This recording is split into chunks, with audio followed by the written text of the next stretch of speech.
안녕하세요. 대중문화를 기독교적 렌즈로 해석하는 크리스찬 인사이드입니다. 오늘 함께 이야기할 작품은 관객에게 늘 서늘하면서도 묵직한 질문을 던져온 나홍진 감독의 신작 영화 호프입니다. 이 영상에는 영화의 주요 내용과 결말에 대한 스포일러가 포함되어 있습니다.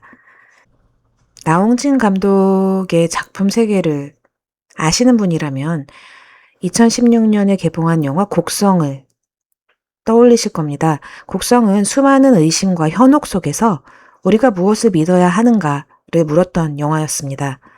선이 무엇이고 악이 무엇인지, 내가 믿는 것이 무엇인지, 옳은 것인지, 그게 선인지 악인지, 그런 것을 계속 의문을 던지는 영화였죠.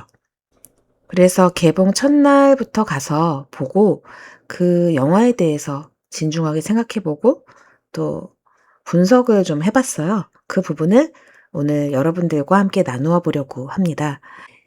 영화는 외계인을 쫓고 쫓기는 그 3번의 대규모 추격전을 통해서 인간이라는 존재의 무지함, 탐욕, 그리고 얼마나 쉽게 폭력에 휩싸이는가에 대한 어떤 인간의 미약함을 적나라하게 보여주고 있습니다. 영화의 시작은 처참하게 공격당한 소 한 마리가 발견되면서 시작됩니다. 티저로 많이 보셨을 것 같아요. 사냥꾼들이 장난처럼 호랑이라고도 하는데 그런 것과는 좀 차원이 다른 지금까지 본 적 없는 정도의 미지의 존재가 공격을 한 거죠. 범석이 흔적을 쫓아가면서 마을 전체가 이 정체를 알 수 없는 존재에게 공격을 받고 있다는 것을 알게 되고 범석이 그 존재를 죽이려고 따라가면서 그 추격전이 시작됩니다. 하지만 이 추격전이라기엔 사실 따라가면서 아무것도 못해요. 워낙 그쪽이 빠르고 또 압도적이기 때문에 그냥 따라가기만 해요. 싸우지도 못하고. 인간의 어떤 연약한 모습을 계속 보여주죠. 초반부에는 외계인의 모습을 제대로 보여주지 않습니다. 관객이 보는 것은 외계인 자체보다 외계인이 지나간 뒤에 남겨진 결과예요. 무너진 집과 파괴된 마을, 죽거나 다친 사람들, 공포에 질린 어떤 인간의 모습. 우리는 SF 영화라는 걸 알기 때문에 외계인이라고 말하지만 그들은 아직 이게 외계인인지 뭔지도 모르는 상황이에요. 외계인의 얼굴이나 목적은 감춘 채 초토화된 마을만 이렇게 보여주면서 관객들은 1차적으로 그렇게 생각했을 것 같아요. 인간을 죽이고 마을을 파괴하는 괴물이라고 규정이 된 거죠. 이 마을에서의 이런 범석의 추격전은 또 욕이 되게 많이 나오는데 이것도 저는 감독의 설정이라고 생각을 했어요. 인간의 연약함과 또 혼란스러움, 그런 극단의 상황에서 인간이 어떻게 할 수 있는가를 보여주는 부분이 아니었을까? 그런 가운데서도 범석은 계속 그 외계인을 쫓으면서 이제 결국은 몰리게 됩니다. 그러면서 범석이 총을 쏘려고 하다가 갑자기 쏘려는 순간 그 존재에 대해서 연민을 느끼는 상황이 와요. 갑자기. 여태껏 사람들을 죽이고 마을을 초토화시킨 존재인데도 못 쏘는 거예요. 뭔가 그 얼굴을 보고. 그래서 자기가 이상하다고 느끼죠. 그 부분이 이 영화의 어떤 가장 중요한 장면 중 하나라고 저는 생각을 합니다. 황정민이 죽이려다 못 쏘는 그런 장면을 통해서 어쩌면 이 괴물이 뭔가의 서사를 갖고 있지 않을까? 뭔가 이유가 있지 않을까? 이런 생각을 하게 되는 그런 과정이 있죠. 영화 중반부로 들어가면서 두 번째 추격전이 시작됩니다. 조인성이 연기하는 사냥꾼 성기는 산속에서 친구들과 함께 밥을 먹으면서 그 괴물의 흔적을 찾죠. 그것이 그들도 외계인인지 뭔지는 모르는데 그 안에서 그 괴물의 흔적들을 발견을 하게 됩니다. 첫 번째 그 마을에서의 추격전에서 관객이 파괴된 마을을 통해 외계인을 보여줬다면 이 두 번째 추격전에서는 외계인이라는 걸 구체적으로 보여줍니다. 그러면서 마을에서 보여줬던 그 파괴자가 아닌 뭔가 지적인 존재로 보여져요. 뭐 애기도 나오고 하는데 영화는 사람이 죽어나가고 쫓고 쫓기는 상황에서 인간을 숭고하게 그리지 않아요. 뭔가 생사가 오가는 상황에서조차 사람들은 배설을 이야기하고 아주 우스꽝스러운 블랙 코미디가 진행이 됩니다. 보면서 왜 이렇게 하는지 사람들이 의문을 품을 수 있어요. 근데 저는 그런 부분이 감독이 의도한 것이고 감독이 가장 인간을 좀 약간 저속하게 표현을 한 거라고 생각해요. 왜냐면 외계인을 더 부각시키기 위해서 먼저 대치하던 상황에서 공격한 건 인간의 총성이었고 그러면서 서로의 대치가 되는데 여기서도 압도적으로 지능과 피지컬이나 능력이 되는 그 외계인 쪽에서 많은 사람을 죽이게 되죠. 그러면서 성기는 굉장히 분노를 하게 되는데요. 그런 식으로 이제 마을과 숲에서의 그 전투, 추격신들이 쭉 지나가면서 마지막으로 치달으면서 또 새로운 레이스가 시작되는 그런 영화인데요. 뭐 이런저런 거 다 내용이 중요한 거라기보다 영화 내내 보여준 건 인간에 대한 어떤 한계와 무지함이랄까요? 그러면서 점점 이 외계인들은 지성적이고 되게 우아해 보이기까지 하는 상황이 오죠. 그런데 영화는 그런 모든 걸 설명하진 않아요. 그냥 다짜고짜 기승전결해서 기승이 없고 전결부터 시작되는 영화 같달까요? 근데 이제 그런 부분이 쭉 진행되면서 생각해 볼 거리가 나오는 거죠. 도대체 왜 저 외계인은 우리 지구에 왔을까? 근데 또 저기가 지구가 맞는가? 뭐 이런, 거기가 호포라는 마을에서 벌어지는 상황이거든요, 이게. 영화 중반부쯤 가면 이 외계인이 마을에 내려와서 그렇게 초토화를 시킨 이유가 나와요. 모든 사건의 시작에는 한 인간의 욕심, 탐욕 같은 게 있었죠. 어린 외계인을 누가 와서 싸서 죽인 거예요. 그걸 팔려고. 그래서 그것이 한 80만 원은 받을 수 있을 거라고 생각했기 때문에 그게 뭐 동물도 아니고 뭔지도 모르는, 근데 뭔가 인간과 상당히 비슷한 종류의 모습인데 그거를 그냥 죽이고 데려온 거예요. 은문석 씨가 그 역할을 맡았는데 되게 원초적인 사람처럼 나와요. 저는 사이코패스라고 생각을 하는데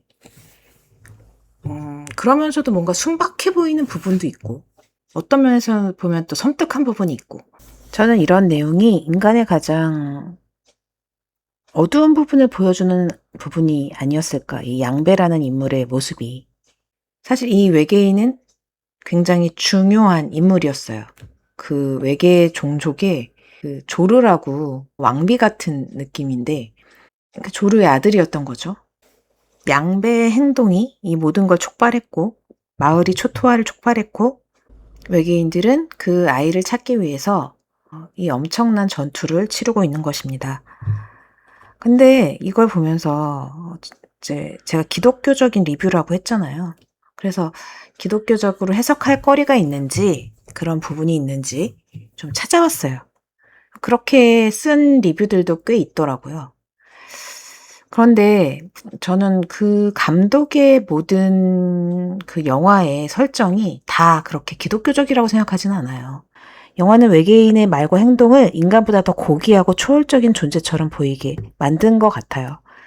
그래서 인간은 계속 배설과 먹는 것과 원초적인 것에 이야기를 한다면, 그런 불확실하고 원초적인 부분을 이야기한다면 외계인은 명확하게 자신의 목적과 가지고 있는 어떤 가치들이 있어 보이는 그런 존재로 마지막으로 갈수록 그렇게 보여지거든요. 그래서 이 외계인을 신적인 존재나 인간을 넘어선 초월자의 이미지로 읽는 해석도 있는 것 같아요. 감독이 코드를 넣었을 수도 있어요. 어떤 사람은 그것을 기독교적으로 해석하는 사람들이 있어요. 외계인이 하나님의 세력, 어떤 부분을 표현을 한다. 그래서 그 죽은 아이는 예수님을 표현한다. 뭐 이런 얘기도 있더라고요. 근데 저는 1편만 보고는 그걸 모르겠어요.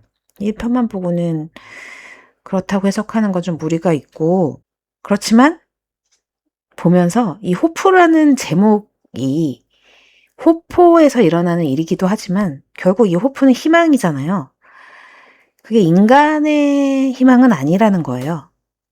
마을 사람들이 살아남는 것, 외계인을 몰아내고 다시 평온한 일상으로 돌아가는 것이 우리는 희망일 거라고 생각을 하지만 후반부로 점점 갈수록 영화의 희망은 인간의 생존을 가리키는 것이 아니라 끝까지 죽은 아이를 포기하지 않고 자신들의 다음을 생각하는 외계인들의 희망, 그들의 희망이 호프가 아닐까. 마지막에 그들의 우두머리인 것 같은 거대 함선이 이렇게 추락하는 장면이 보이거든요.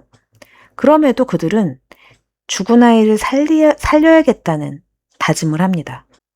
그렇다고 죽은 아이를 되살릴 수 있는 보장도 없고 살아날 가능성이 남아있는지도 알 수 없지만 그들은 포기하지 않죠. 그러면서 이런 말을 해요. 믿음은 보이지 않는 것의 증거다. 이게 히브리서 11장 1절 말씀이잖아요. 믿음은 바라는 것들의 실상이요 보이지 않는 것의 증거다. 이 말을 외계인이 해요. 여기서 믿음은 보이지 않는 것의 증거라고 말하는 것이 뭐 의미가 있는 것인지 그냥 그 문장만 차용한 것인지는 우리가 확신할 수는 없어요. 이 나홍진 감독의 특징이에요. 이 영화의 특징이 이런 여러 가지의 메타포들을 깔아놓고 그것이 어떤지 니네들이 해석해. 이런 게 나홍진 감독의 방법이거든요. 그렇기 때문에 그냥 해석하는 사람 마음이에요. 그렇지만 어떤 기독교적으로 이런 걸 해석해 보는 것에는 분명히 의미가 있다고 저는 생각을 합니다. 그렇다면 영화가 마지막으로 말하는 믿음은 무엇일까요? 믿음은 단순히 사실이라고 증명된 것들을 받아들이는 일이 아닙니다. 이미 눈앞에 결과가 나와 있다면 그것은 확신이지 믿음이라고 부르기 어렵습니다. 믿음은 아직 보이지 않는 상황에서 내가 무엇을 바라볼지를 선택하는 것입니다. 영화 속 외계인들은 자신들이 왜 아이를 살려야 하는지를 알고 있습니다. 새로운 재건을 위해서 자신들이 그 아이에게 희망을 거는 거죠. 그 아이가 어떤 존재라는 거죠. 메시아적인 존재라는 것을 말하는 겁니다. 정말 살릴 수 있을지 없을지는 몰라요. 그들이 어떤 능력이 있는지 모르겠어요. 하지만 그들은 살릴 수 있다고 믿는 것이죠. 그것이 바로 희망이고 호프인 거예요. 아무것도 없는 것처럼 보이는 상황에서 생명을 바라보고 죽음 앞에 있는 현실에서 회복을 선택하는 거죠. 영화 속 결론 때문에 사람들이 좀 호불호가 많이 갈리는데 저는 괜찮았어요. 영화 자체를 받아들일 수 있는 결론이었어요. 그리고 감독의 어떤 인터뷰에서 이게 3부작까지 갈 수 있다고 얘기를 들었는데 나오면 좋겠어요. 근데 쉽지는 않겠죠. 엄청난 돈이 드는 작품이기 때문에. 하지만 이런 걸 시리즈로 볼 수 있으면 좋겠다. 다음 이야기가 궁금하다. 이런 생각이 좀 들더라고요. 그냥 장르로 보면 블랙 코미디가 굉장히 많고 또 그냥 액션 추격전이에요. SF적인 거는 상대가 외계인이라는 건데 그 부분이 큰지는 아직 모르겠어요. 그래서 저는 이런 전체적인 부분에 대해서 기독교적으로 궁금하신 분들이 있을 것 같아서 이야기해봤습니다. 오늘 영화 호프에 대한 이야기 해봤는데요. 좀 러프하지만 제가 생각한 핵심적인 부분은 말씀드렸어요. 우리가 나니아 연대기를 보면서 이건 무슨 의미고 뭐고 이러면서 그거에 대한 의미를 다 해석을 하잖아요. 이 영화는 그런 영화는 아니다. 전 아니라고 봅니다. 다만 전체적으로 상징하는 것들은 있다. 감독이 의도한 것은 있다. 하지만 1편만 보고선 단정할 순 없다. 그래서 우리는 그가 남긴 하나의 키워드죠. 믿음은 보이지 않는 것의 증거라는 히브리서 11장 1절을 붙잡고 이 영화의 다음 이야기를 저는 기다리겠습니다. 가능하다면 좋겠네요. 오늘 이야기가 여러분들에게 도움이 되셨다면 구독과 좋아요 그리고 알림 설정 해주시면 저한텐 큰 힘이 되겠습니다. 지금까지 생각과 분별의 힘 크리스찬 인사이드에서 전해드렸습니다. 감사합니다.